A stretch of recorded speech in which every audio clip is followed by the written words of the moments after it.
வெங்கடேஷாய ஸ்ரீமதே ராமானுஜாய நமஹ.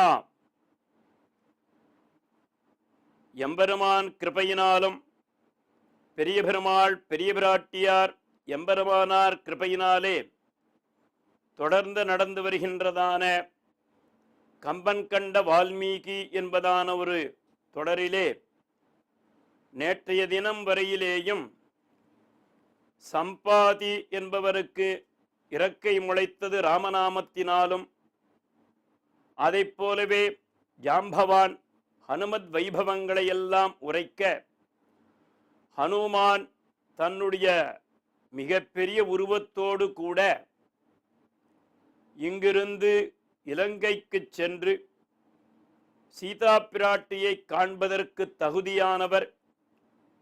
இந்த வானர கூட்டங்களிலேயே தேவரீர் ஒருவருக்குத்தான் இந்த மாதிரியான ஒரு விசேஷம் உண்டு என்று ஜாம்பவான் எடுத்துரைக்கிறார்.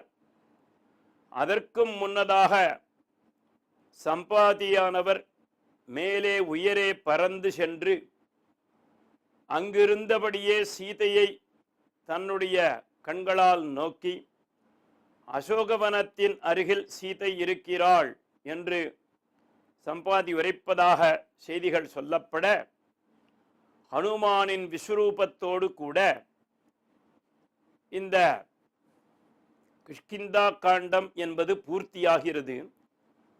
உல்லங்கிய சிந்தோ சலீலம் சலீலம் யசோகவன்னிம் ஜனகாத்மஜாயாஹ ஆதாய தேனைவ ததாஹ லங்காம் நமாமிதம் பிராஞ்சலிராஞ்சனேயம் ஆபதாமபஹர்த்தாரம் தாத்தாரம் சர்வசம்பதாம் லோகாபிராமம் ஸ்ரீராமம் பூயோ பூயோ நமாம்யஹம் கூஜந்தம் ராம ராமேதி மதுரம் மதுராட்சரம் ஆருஹ்ய கவிதா சாகாம் வந்தே வால்மீகி கோகிலம் வால்மீகிர்முனிசிம்ஹஸ்ய கவிதாவனசாரிணः ஸ்ருண்வன் ராமகதாநாதம் கோனயாதி பராங்கதிம் ஸ்ரீராமச்சந்திரஸ்ருதபாரிஜாதः समस्तकल्याणगुणाभिरामः सीतामुखाम्बोरुहसञ्चरीकः நிரந்தரம் மங்களமாதனோது. எம்பெருமானுடைய பரிபூர்ணமான கிருபையினால்தான், பெரியவர்களுடைய துணையின் ஆசியினால்தான் நான் இந்த ராமாயணத்தை தமிழில் வடிவமைக்கிறேன் என்று ஊரிலேயே மிகவும் சிறப்பான ஊரான தேரெழுந்தூரில் வாழும் கம்பநாட்டாழ்வான் இந்த ராமாயணத்தை எழுதுகிறேன் என்று தன்னுடைய நைச்சியானுசந்தானத்தை சொல்கிறார்.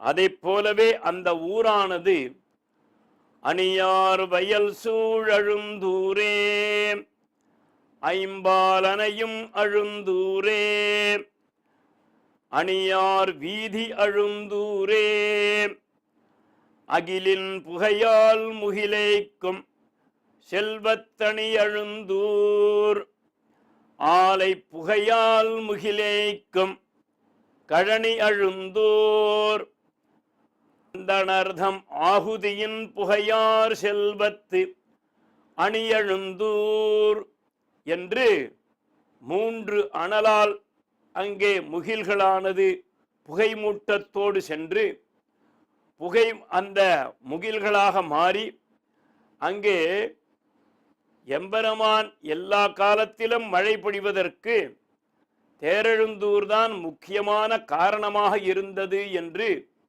திருமங்கையாழ்வாரால் மங்களாசாசனம் செய்யப்பட்ட ஆமரவியப்பன் அருகில் அமர்ந்து கம்பநாட்டாழ்வான் இரவு முழுதும் பல பண்டிதர்களிடம் வால்மீகி ராமாயணத்தை ஈராக ஏகைகம் அக்ஷரம் பும்சாம் மகாபாதக நாசனம் என்னுமா போலே ஒவ்வொரு அக்ஷரமாக இங்கே ஸ்ரீராமாயணத்தை வடிவமைத்து அவர்களிடம் வேண்டி விரும்பி கேட்டு அதை பகல் முழுவதும் ஒரு நாளைக்கு 700 பாசுரங்களாக இங்கே நமக்காக தந்தருள்கிறார். அந்த மாதிரியான கிஷ்கிந்தா காண்டம் முடிந்து சுந்தரகாண்டம் ஆரம்பிக்கும் பொழுது நாம் பெரியவாச்சான் பிள்ளை அருளிய பாசுரப்படி ராமாயணத்தின் துணை கொண்டும் எம்பெருமானுடைய ஒரு துணையை கொண்டும் நாம் இது சற்று ஆராய்வதற்கான முற்படுகிறோம்.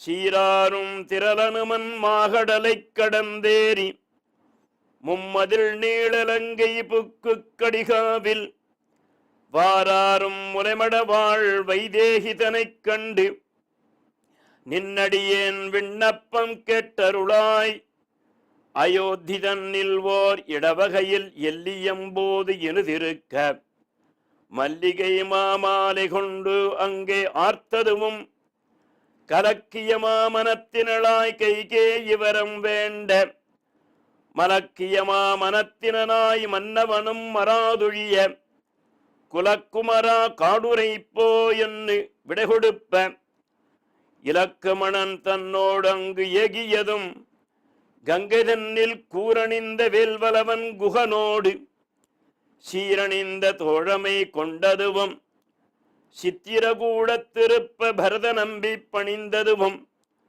சிறுகாக்கை முலை தீண்ட அனைத்துலகம் தெரிந்தோடி வித்தகனே ராமாவோ நின் அபயம் என்ன அத்திரமே அதன் கண்ணை அறுத்ததுவும் பொன்னத்தமான் ஒன்று புகுந்து நிதி விளையாட நின் அன்பின் வழி நின்று சிலைபிடித்து எம்பிரான் ஏக பின்னே அங்கு இலக்குமணன் பிரிந்ததுவும் அயோத்தியர்கோன் உரைத்த அடையாளம் இது அவன் கை மோதிரமே என்று அடையாளம் தெரிந்துரைக்க மலர்குழலால் சீதையும் வில்லுறுத்தான் மோதிரம் கண்டு அனுமான் அடையாளம் ஒக்கும் என்று உச்சிமேல் வைத்துகக்க திரள் விளங்கு மாருதியும் இலங்கையகோன் மாக்கடிகாவை இருத்து காதல் மக்களும் சுத்தமும் கொன்னு கடிலிலங்கை மலங்கை எரித்து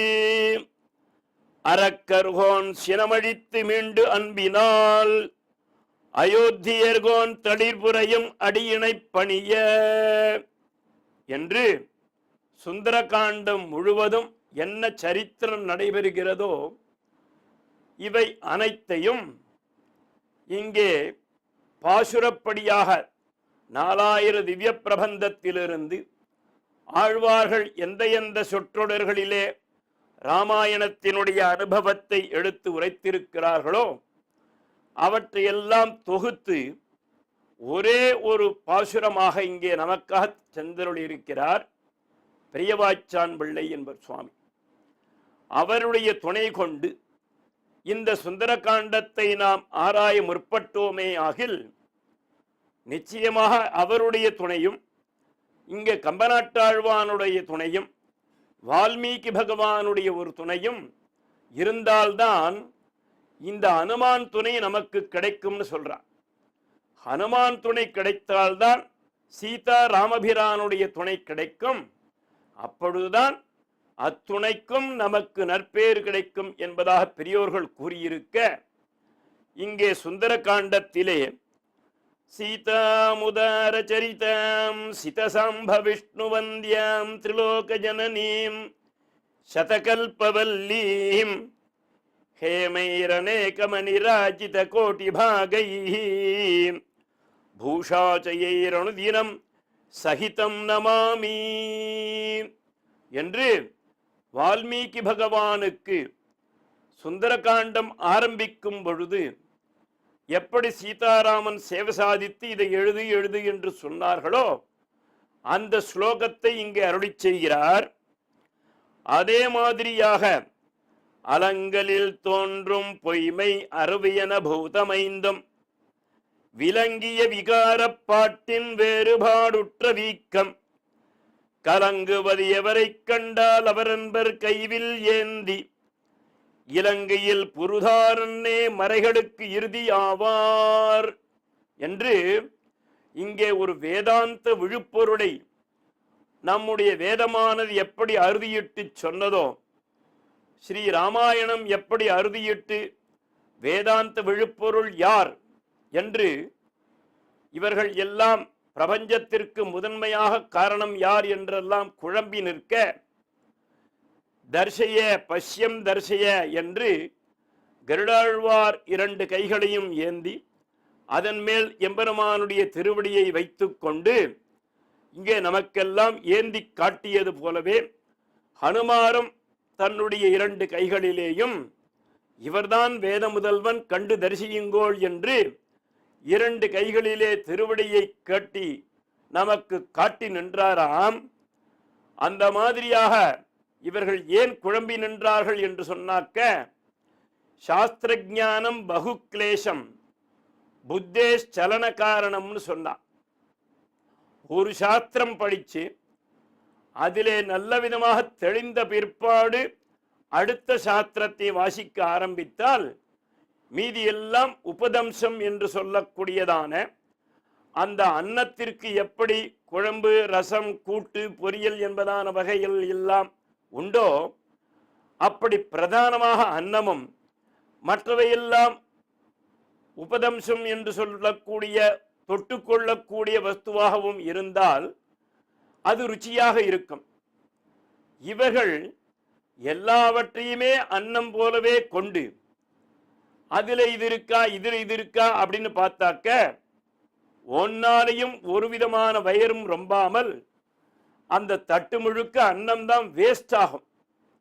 அப்படி இவர்கள் ஏகப்பட்ட சாஸ்திரத்தை படிச்சுட்டு அந்த சாஸ்திரத்தின் மூலமாக எது நமக்கு நிர்தாரணம் செய்யக்கூடிய விஷயம், பிரபஞ்சத்திற்கு எந்த வஸ்து மூல காரணம் என்று தெரியாமல் அதுதான் மூல காரணம் இதுதான் மூல காரணம் என்று பகு கிளேசத்தை தானும் ஏற்படுத்தி கொண்டு பிறருக்கும் ஏற்படுத்தி விடுவார்கள். அந்த சமயத்தில் எம்பெருமானை திருவடியை கொண்டு வந்து காண்பித்து இவர்தான் உலகத்திற்கெல்லாம் முழுமுதற் கடவுள் என்று கருடனும் விபவாவதாரத்தில் காட்டப்பட்ட ராமனுடைய திருவடியை இங்கே ஹனுமானும் காண்பிக்க பிரபஞ்சம் எப்படி தெளிவுற்றதாக மாறிற்றோ அந்த மாதிரியாக இங்கே ராமபிரானை கொண்டு வந்து இங்கே காட்டுகிறாராம் கருடனும் கம்பனும் வால்மீகியும் என்று சொல்லுகிறார். அந்த மாதிரியாக இந்த சுந்தர காண்டத்தை ஸ்ராத்தேஷு தேவகார்யேஷு படேத் சுந்தர காண்டகம் சத்ரோர்ஜயே சமுத்சாகே ஜனவாதே விகர்ஹிதே என்று ஸ்ராத்த காலத்தில் சுந்தர காண்டத்தை வாசிக்கலாம்.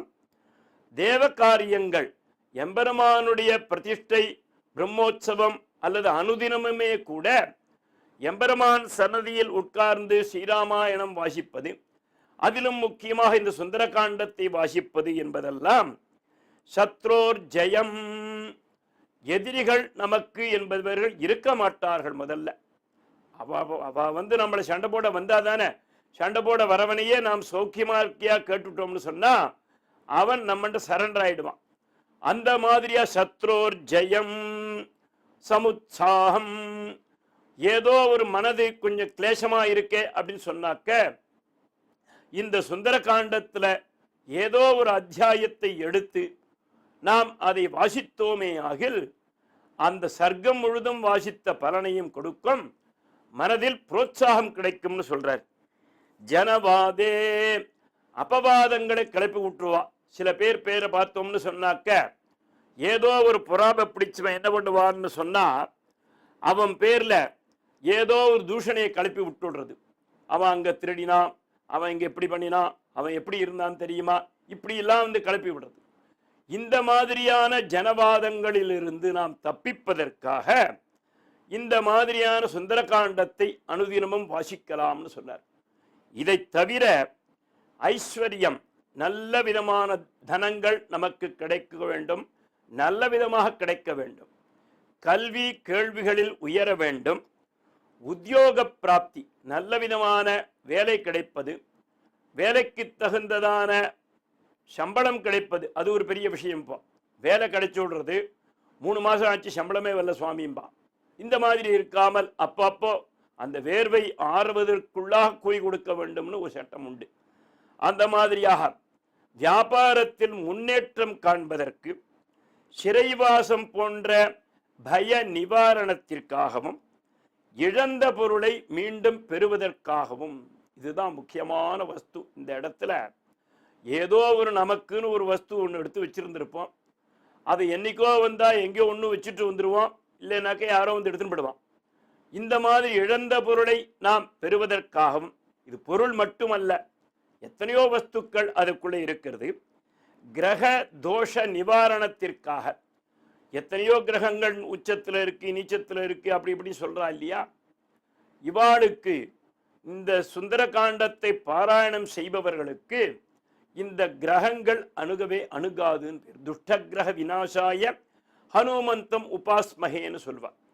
அதே மாதிரியா எவ்வளவு இருந்தாலும் மனசுல சாந்தி இல்லைன்னு சொன்னாக்க, அவன் எவ்வளவு பணம் இருந்தா என்ன, எப்ப பாரு ஏதோ ஒரு குழப்பம், ஏதோ ஒரு புத்தி சாச்சல்யம், ஏதோ ஒரு கவலை, இப்படி இருந்துட்டு இருந்தான்னு சொன்னாக்க, இதுக்கெல்லாம் என்ன பண்ணலாம்னு கேட்டாக்க, இந்த சுந்தரகாண்டத்தை படனம் செய்யறது, அல்லது ஆத்துல யாரோ ஒரு பண்டிதாவை கூப்பிட்டு வச்சு பாராயணம் பண்ண வைக்கிறது, இல்லையா இந்த மாதிரியான பிரவச்சனங்களை கேட்பது, அது மிகப்பெரியதான ஒரு கொடுப்பினை. அது அதே மாதிரி அதையெல்லாம் இருக்கு. எனக்கு வேற என்ன வேணும்னு கேட்டாக்க, பகவத் பக்தி வேண்டும். எல்லாம் இருக்கு சுவாமி அப்படின்றவாளுக்கு பகவத் பக்தி வேண்டும் என்று கேட்பார்களே ஆகில், அவற்றையெல்லாம் இன்னும் என்ன என்ன வேண்டும் என்று இகலோகத்திற்கு வேண்டியதான சகல சௌபாகியங்களையும் கொடுத்து முடிவில் அந்தமிலா பேரின்பம் என்று சொல்லக்கூடியதான வைகுந்த வான்போகன் தன்னை கொடுக்கும்னு சொல்றார். இந்த சுந்தரகாண்டத்தினுடைய ஒவ்வொரு ஸ்லோகங்களும் அவ்வளவு மிக ஒரு அற்புதமான காவியங்களாக, இதிலே பாகவத புராணத்தில் இந்த ராமாயணத்தினுடைய வைபவம் சொல்லப்பட்டிருக்கு, அதே மாதிரி ஸ்காந்த புராணத்தில் சொல்லப்பட்டிருக்கு, பத்ம புராணத்தில் சொல்லப்பட்டிருக்கு. இதை எவ்வளவு நாள் பாராயணம் பண்ணலாம், இதை காயத்ரி ரூபமாக எப்படி பாராயணம் பண்ணலாம், இதையெல்லாம் இதற்குள்ளான உள் அர்த்தங்கள் எந்த எந்த மாதிரி எல்லாம் இருக்கும் என்றெல்லாம் இங்கே சுந்தரகாண்டத்தினுடைய வைபவத்தை தான் மிக பெரியதாக இங்கே கொண்டு வந்து போயிருக்கான். எதனால அப்படின்னு கேட்டாக்க, அந்த ஹனுமான் இவாளை கொண்டு போய் சீதையை போய் பார்ப்பதற்காக அவன் பட்ட கஷ்டங்கள், அவன் சமுத்திரத்தை தாண்டி விடுறான்னு சொல்லிடுறமே ஒழிய, அந்த சமுத்திரத்தை தாண்டுவதற்கு உள்ளாக 3 விதமான கஷ்டம் அவனுக்கு மிகவும் வருகிறது. ஆத்தியாத்மிகம், ஆதி தெய்வீகம், ஆதி பௌத்திகம் என்று சொல்லக்கூடியதான லங்கினி அங்க ஒரு பெரிய கஷ்டம், சிம்ஹிகா ஒரு விதமான கஷ்டம். அந்த மாதிரி பல கஷ்டங்கள் வட்டாலும் கூட இவனுடைய குறிக்கோள் சீதா பிராட்டியை பார்க்க வேண்டும், ராமபிரானிடம் சொல்ல வேண்டும். இந்த ஒரே எண்ணம் தான் இருந்ததனால இங்கே இவருக்கு பறக்கும் சக்தி வந்ததுன்னு சொல்றார். ஒரு விதமாக இவருடைய ஆச்சாரியனாக இருக்கக்கூடிய கருட பகவானையே நினைச்சென்றிருந்ததுனால இவருக்கு பறக்கும் சக்தி வந்தது என்பதான ஒரு விஷயங்கள் முன்னாடியே சொல்லியிருக்கோம். அப்படியாக எத்தனையோ வைபவங்கள் வந்தாலும், எத்தனையோ கஷ்டங்கள் வரும். பிரபஞ்சத்தில் பிறந்துட்டோம்னு சொன்னாக்க கஷ்டங்கள் வரத்தான் வரும், அது யாரும் தப்ப முடியாது. ஆனால் அந்த கஷ்டங்களிலிருந்து நாம் தெளிவுற்று விளம்பமாக நாம் நல்ல விதமாக வெளியில வரணும்னு சொன்னாக்க, இந்த சுந்தரகாண்ட பாராயணமும் சுந்தரகாண்ட கதைகளை கேட்பதும் தான் மிக பெரியதான பாக்கியம்னு சொல்றான். அப்போ இந்த சுந்தரகாண்டத்தினுடைய வடிவழகை நாம் அனுபவிக்கும் பொழுது, வாழி சானகி வாழி ராகவன் வாழி நான்மறை வாழியர் அந்தணர் வாழி நல்லறம் என்றுற வாழ்த்தினான் ஊழிதோறும் புதிதுறும் கீர்த்தியான் என்று இங்கே ஒரு பக்கம் ஜெய் ஸ்ரீராம் என்று வானர கூட்டங்கள் கத்த, இன்னொரு பக்கம் அரவத்தமிழிலே அரவம் ஆக சொல்லப்போக, இன்னொரு பக்கம் ஜாம்பவான் ஆசீர்வதிக்க, இன்னொரு பக்கம் சம்பாதி அனுமதி கொடுக்க இவருடைய வளர்ச்சியானது திக்கூற வளர்ந்தான் என்று மிக பெரிய வடிவோடு மகேந்திர மலையை அந்த ஒரு அழுத்தினாக்க இங்கிருந்து கிளம்புறதுக்கான ஒரு பிரசக்தி ஆறுது. அந்த சமயத்துல மகேந்திர மலையை ஒரு அழுத்தினது அப்படியே பஞ்சு மாதிரி உள்ள அமுங்கித்தான். அப்படின்னா இவருடைய பலம் எப்படி இருக்கும் பாருங்க. அந்த அமுக்கின உடனே அந்த மலையை சுத்தி இருந்த ஏகப்பட்ட துவாரங்கள் இருந்தது இல்லையா, அது இருந்து தண்ணி எல்லாம் பீச்சி அடிக்கிறது. அப்படியே வெளியில அடிச்சா அதுல 7 விதமான கலர்கள் இருந்ததுன்னு சொல்றார். அது எப்படி இருக்கும்னு சொன்னாக்க, ஸ்ரீபாஞ்சராத்திராகமத்துல அக்னிக்கு 7 விதமான வர்ணங்கள் சொல்லப்பட்டிருக்கிறது. அங்க அந்த மாதிரியான வர்ணங்கள் எல்லாம் அங்கே இப்படியாக வந்ததுன்னு சொல்றார். அதுதான் மிகப்பெரியதான வர்ணங்கள். அந்த மகேந்திர மலை என்பது நடுவில் உள்ள ஹோமகுண்டத்தினுடைய அபிப்பிராயமாகவும், அதை சுற்றி இருக்கக்கூடிய வர்ணங்கள் எல்லாம் 7 விதமான வர்ணங்களாக இங்கே காளி கராளி சுமனா லோகிதா தூம்ர ஏவகி ஸ்புலிங்கனி விஸ்வரூபா சப்தஜிஹ்வா பிரகீர்த்திதா என்று 7 நாக்குகளிலும் 7 விதமான வண்ணங்களோடு அக்னி கிளம்பினா போலே இந்த இவனுடைய அழுத்தினுடனே எத்தனை துவாரங்களிலிருந்தோ அங்கே தீர்த்தங்கள் பீச்சி அடிச்சுதான். ஊருவேகோத்ருதோ விருக்ஷாஹ முகூர்த்தம் கபி அன்வயுகம் பிரத்திதம் தீர்க்கமன்வானம் ஸ்வபந்துமிவ பந்தவாஹ என்று ஹனுமான் அப்படி தாண்டி போயின்னு இருக்கான். அவன் பின்னாடியே அந்த மலையில இருந்த மரம் செடி கொடிகள்லாம் கூட பின்னாடியே போறதான். ஏண்டான்னாக்க ஒரு மெல்ல பெரிய உற்றார் உறவினர் ரொம்ப பந்துக்கள் வந்துட்டு ஆத்துல வந்து 2 நாள் இருந்துட்டு அவ ஊருக்கு கிளம்புறேன்னு போனாக்க வாசல் வரையிலையும் கொண்டு வந்து விட்டுட்டு ரொம்ப சந்தோஷம், நீங்கள் வந்தது அடிக்கடி வந்துட்டு இருக்கணும்னு முன்னாள்ல சொல்லுவான். அப்படி இருக்கிறச்சே அந்த மாதிரி எப்படி இவர்கள் பிரியாவிடைன்னு பேரு இப்பவும் பல பேர் சொல்றவா இருக்கா. அந்த மாதிரி பிரியாவிடை கொடுத்து அனுப்புவதற்கு எப்படி எல்லாரும் வாசல் வரையும் வருவாளோ, அப்போ அந்த மாதிரியாக ஹனுமான் அப்படி பறக்கிறான். பறக்கும் பொழுது இந்த பக்கம் தண்ணீர் பீச்சி அடிக்கிறது. மரம் செடி கொடிகள்லாம் கூட அவனை துரத்திண்டே ஓடுறான். ஏன்னா வேறு விட்டு போயிடுத்து. யாரோ நம்ம சேர்ந்தவன் இங்கிருந்து அங்கு போகிறான், அவனையே பார்த்துட்டு வரலாம் என்று தொடர்ந்து வர மாதிரி இருக்குன்னு சொல்றாருங்க. ஊருவேகோத்ருதா விருக்ஷாஹ முகூர்த்தம் கபி அன்வயுகம் பிரத்திதம் தீர்க்கமன்வானம் ஸ்வபந்துமிவ பாந்தவாஹ. தன்னுடைய சுற்றத்தார் ஒருவர் இங்கிருந்து செல்கிறார், அவரிடம் நாமும் சென்று வழி அனுப்பி வருவோம் என்று சொல்லுவதை போல இங்கே மரம் செடி கொடிகள் சொல்லுகிறதாம். அதை அப்படியே கம்பநாட்டாழ்வான் என்ன சொல்றான், வன் தந்தவரி கொள்நாகம் வயங்கழல் உள்மிழும் வாய பொன் தந்த முழைகள் தோறும் புறத்துராய் புரண்டு போவ நின்னந்தம் இல்லான் ஊன்ன நெருந்து கீழ் அழுந்தும் நீல குன்றம் தன் வயிறு கீறி பிதுங்கின குடர்கள் மான என்று கீறி பிதுங்கினன்னு சொல்றாங்க. ஒரு அழுத்து அப்படின்னு சொன்னாக்க அந்த திருவடியினுடைய அழுத்தத்தை தாங்காமல் அந்த மகேந்திரகிரியே கூட ஒரு அழுந்தி திரும்பி ஏந்துண்டா போல இங்கே அவனுடைய முயல்கள் எல்லாம் வயிறு பாகமானது கீறி பிதுங்கின என்று அந்த பலத்தை காட்டுற. அதனால்தான் அனுமானுக்கு நாம் எந்த ஒரு காலத்திலேயும் மனதிற்கு உல்லாசம் வேண்டுமே ஆகில் எந்த ஒரு பயணத்தின் பொழுதும் அசாத்திய சாதக சுவாமின் அசாத்திய தவ கிம் வத ராமதூத கிருபா சிந்தோ மத்காரியம் சாதய பிரபோ என்று இந்த ஸ்லோகத்தை சொல்லிட்டு நாம் கிளம்பினோம்னு சொன்னாக்க மிகப்பெரிய சாதனையான காரியங்களை எல்லாம் ஹனுமானே ராமனுக்கும் சீதாவிற்கும் முடித்து கொடுத்தீர். அதேபோல் அடியேனுடைய காரியத்தையும் தேவரீர்தான் பக்கத்தில் இருந்து நடத்தி கொடுக்க வேண்டும். மத்காரியம் சாதய என்று நாம் பிரார்த்தித்தோமே ஆகில் அந்த காரியத்தை மிக எளிதாக நமக்கு ஹனுமான் முடித்து கொடுப்பான். அதற்கு முக்கியமாக ஹனுமானிடம் நாம் பக்தி செலுத்துதல் வேண்டும். அதை போலவே ஹனுமானிடம் பக்தி செலுத்துறது ஒரு பக்கம் இருந்தாலும் அவனுடைய ஆச்சாரியனாக இருக்கக்கூடிய சீதாராமனிடம் நாம் பக்தி செலுத்தினோமே ஆகில் அதுவே அவனுக்கு மிகப்பெரியதான ஒரு சந்தோஷத்தை கொடுக்குமாம்.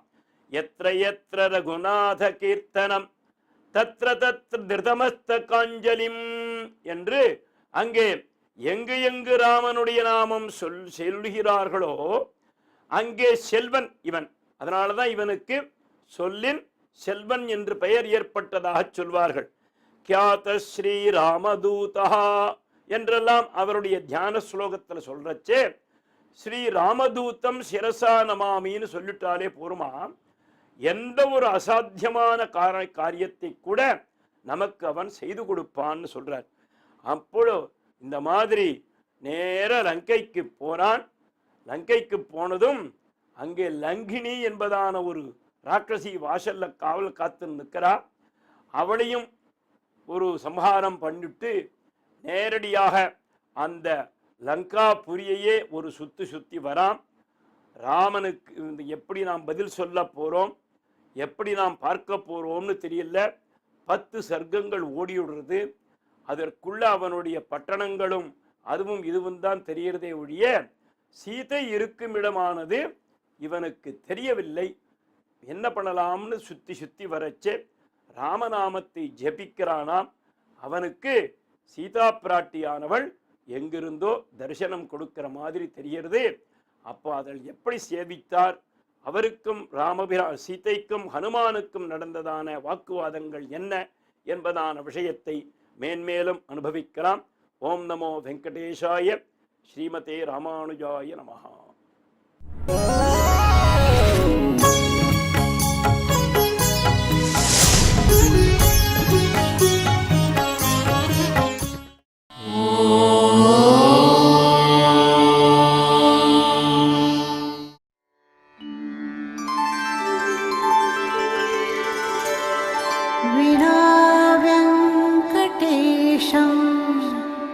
ननाथो ननाथः सदा वेङ्कटेशं स्मरामि स्मरामि.